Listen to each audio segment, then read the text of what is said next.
Hi, guys. All right, so this is a part two.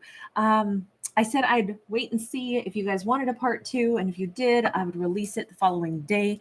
But sometimes we get into stories where it's like, I want a part two because I got to know what happens with these characters. They get very invested with our characters. So I'm creating a part two anyway. I don't know if anybody will care to watch it, but I got to know. So for those of you who are interested, here it is. There's a free link to part one in the description box in case you missed that. But here we go. So let me just cut to the chase. We're going to pick up right where we left off, which is, this feels like one of those relationships where two people really wanted to be together, and it's a crying shame that they both kind of freaked out a little bit and imagined that the other one didn't feel the same, and so that made them back away. So at this point, we've kind of already looked at what actions the universe kind of like suggested to them. But let me just say, is there a possibility? Like, what might happen next? We have a Prince of Cups. Fantastic. We got two little angel babies up ahead. We've got the Two of Wands. Okay, both of them clearly think a lot about this. We have a feminine who sometimes has tears over this. We have somebody who's like reading and maybe rereading, or trying to read a book, or trying to figure out what to do, but she gets a little distracted. Again, we have the angels up ahead. Okay, so all this time, I do think that the divine has been trying to help out, because we got angels here, we got angel babies up here. So the divine's been trying to help these two out, saying, remember how you guys acted at the beginning. Instead of crying foul to both, well, they didn't like me, they backed away from me, they must have been playing with me. This says, but they both know better. And if the action is, what would have happened if I hadn't backed off?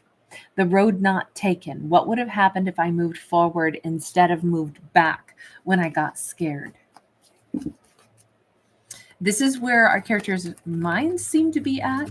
So let me just ask, if the divine keeps buzzing them with like, maybe you should have tried to follow through.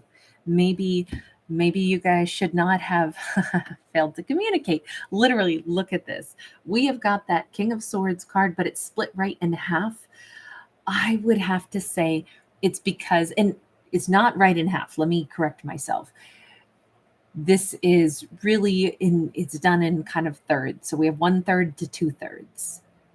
This to me would indicate that there's a greater burden on one person to communicate. Now, I don't mean to be unfair in any way, but I'm going to say the greater burden is on the King of Swords. And I'm saying that because it's a King of Swords card, but also because in part one, if you remember, he's the one who was all gung-ho.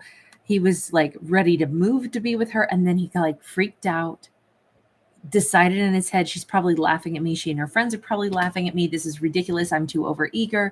And so he's the one who began the withdrawal or the pullback.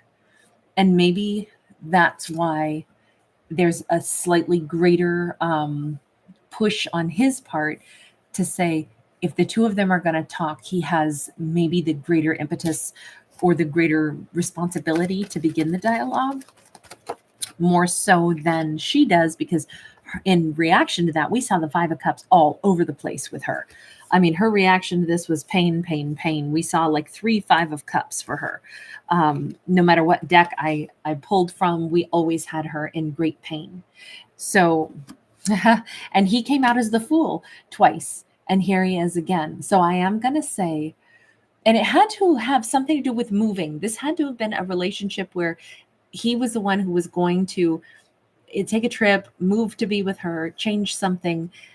If he needs to bring that up and say, I got scared, I wasn't sure if it was a great idea for me to uproot my whole life. I wanted to, but I was really worried about all the changes that would, indicate, and was I jumping the gun? What if I was so ready to do something, but maybe I wasn't sure that you were on the same page, and maybe I thought that's a big change for me to make in my life, for us not to be on the same page.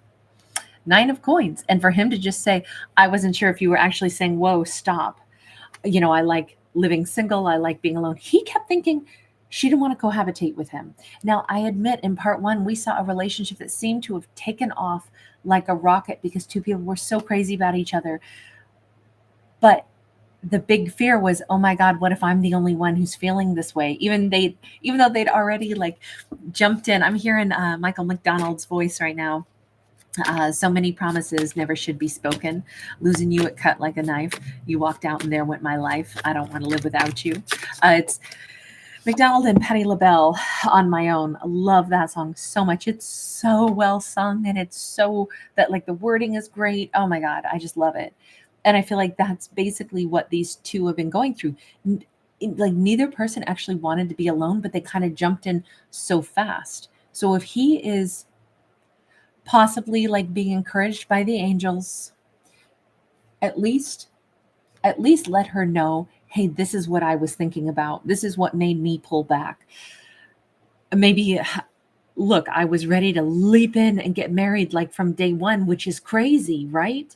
I mean, how crazy is that? Expecting that you wanted to do that too is crazy. At least saying it so that gives the other person the chance to be like, what do you mean? That's not crazy. I wanted it too. Or, oh my gosh, I think you've got a good point. Let's take this a little slower, instead of him withdrawing. And it's like the angels are saying, how could you have handled this different? How could you still handle this different? So hang on. Are you guys, meaning the angels, are you encouraging these two? Or let's say, are you encouraging him? And at this point, we'll call him the King of Swords, although back in part one, he was known as the King of Cups initially. And she was known as the Queen of Wands and also as the Queen of Swords. So you notice that we have a matched pair, actually. With the World card sideways, the angels or the universe is saying, I'm not encouraging anything. This was never done. You two have been sitting around in, a hurt locker in the punch bowl of pain, saturating yourselves in it because you didn't get things really going how you wanted them to. You also didn't really get closure. You're in this bizarre limbo land. Neither one of you can get over this because neither one of you is happy about what happened. Okay. Then guides, angels, what are you encouraging of her right now? And I kind of feel like we got to change decks again. Oh my God, I have so many decks involved at this point, and now they're collapsing. That's terrific. Okay. Whoops. Hang on. We got one card left behind, and that's not going to be a fair shuffle if I don't have all the cards in it. Four of Swords. And remember back in part one, she had a lot of Five of Cups, a lot of hurt and pain that she was focused on. She also had like the Seven of Swords that came out twice. Like she kept thinking, he's a liar. And the guides had been saying, are you so sure that he was a liar? Or did you paint that picture and then create pain for yourself? Because all of this says she's got to heal from what she's told herself, so that then maybe she can look at things. Yeah, with the Hermit, she's got to withdraw for a minute, heal from the pain that she told herself, which is, he's a liar. He was hiding things from me. That's why he backed away from me. And the angels, the guides are saying, heal from that thought process and then think clearly without the pain. And then ask yourself again, what would you like to say to him? Four of Wands, look, I wanted to marry you. There. That's the plainest, simplest thing. I wanted to marry you. Well, guess what? We already saw that in part one as well. Now, I mean, obviously we're rocking some peacocks and, kind of like a love story energy, a very romantic vibe, but also there was a lot of pride in this one, wasn't there? So this all kind of fits together quite beautifully. These two have clearly had, or at least I would say these two needed to stop thinking about what they imagined the other one was thinking and just speak from their hearts on their behalf. At this point, are you all ready to talk? Is that what's coming next? Let's go with this deck. Hang on, I have to unbury a deck. I mean, the angels are nudging. It's very well laid out. We have an Ace of Pentacles in the reverse. This says no. This is not happening right now. We've got the Two of Swords, though, in the reverse, but the Hermit upright. Okay, so these two are still not ready to talk. This is more like how maybe that's why we kept seeing like the angels and guides. And even at the very, very beginning of this story in part one, our first card out was the justice card. And I was like, okay, maybe divine justice is in here saying, or the universe is saying, hey, what the hell are you kids doing? Why are you acting like this? You guys are messing up a good thing. Come on now. You know, we're all children of the universe in the universe's eyes. It feels like this whole story has been the nudge from the universe to say, hey, you know, this is really crummy when you guys both make assumptions and you tell yourselves painful stories. Why not do the reverse? Why not untell yourself stories? Why not backtrack? Why not undo some of that? Especially, like, I think that they're getting the memo. I think that they're both thinking heavily about this. I think they're both able to start recognizing, this is how I'm starting to feel about this. This is what I'm starting to think about with this. Oh my God, what if in truth, this has been something that I should have considered a little differently? What if I had this all wrong all this time? Okay, this is terrific. We have the star. Now we're getting, like, again, I think messages coming in from the angels. We're headed into the Taurid meteor showers too. So this could be, you know, we had the star a bunch, especially on his side back in part one. The star card, strong Aquarius energy. He's come out now as a King of Swords, so he could be an Aquarius specifically.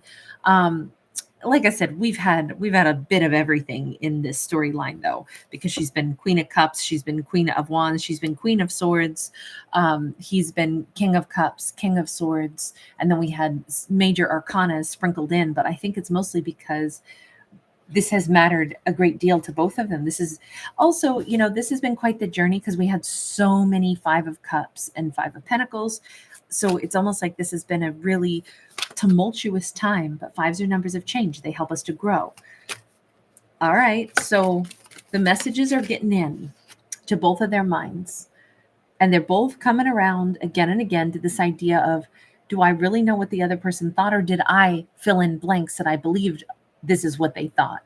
Maybe I should have asked them. Maybe I should have been fair enough to let them speak instead of me telling them how they felt. Okay.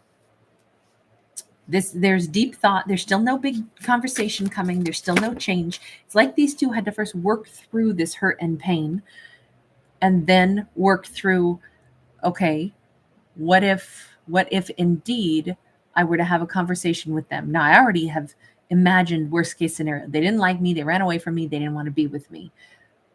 But what if I'm wrong about that? And so now I've already faced the worst outcome. Maybe I can let go of worst case scenario. And then what? Do these two talk again? It just feels like it's so sad if they let this whole thing go, because they both wanted the Four of Wands. I mean, they walked into this with such high hopes, and there was never a time when either one was playing the other one for a fool. That's why I'm still fighting for this connection for these two, because I'm just like, what they got was scared that they were being idiots, scared that they weren't, you know, the feelings weren't powerfully reciprocated. But there was never a time when either person was trying to make fun of the other or mess with their time or mess with their head or their heart. This was like two people totally nuts about each other that freaked out and said, I'm probably being a fool. And then the whole thing went to hell in a handbasket. Okay, remember, the angels have been nudging 2/3 to 1/3. It's our divine masculine who's going to have to make the move. They're going to have to reach out first. He's over here thinking heavily about it every night. I definitely think something is happening during the Taurid meteor shower. There's too many shooting stars. I'm wondering if he's going to see a shooting star or if she's going to make a wish on a shooting star. 9 of Cups. The sleeping dragon is awakening, thinking about, look, it would make me happier to at least talk to her again instead of sit around in this pain. And you know what? I already figured she was making fun of me. I was being a fool. But on the other hand, what if there was any chance that that's not what it was? And what if I hurt her? What if I broke her heart? And all this time, she's been sad over me. Is that possible? Shouldn't I find out?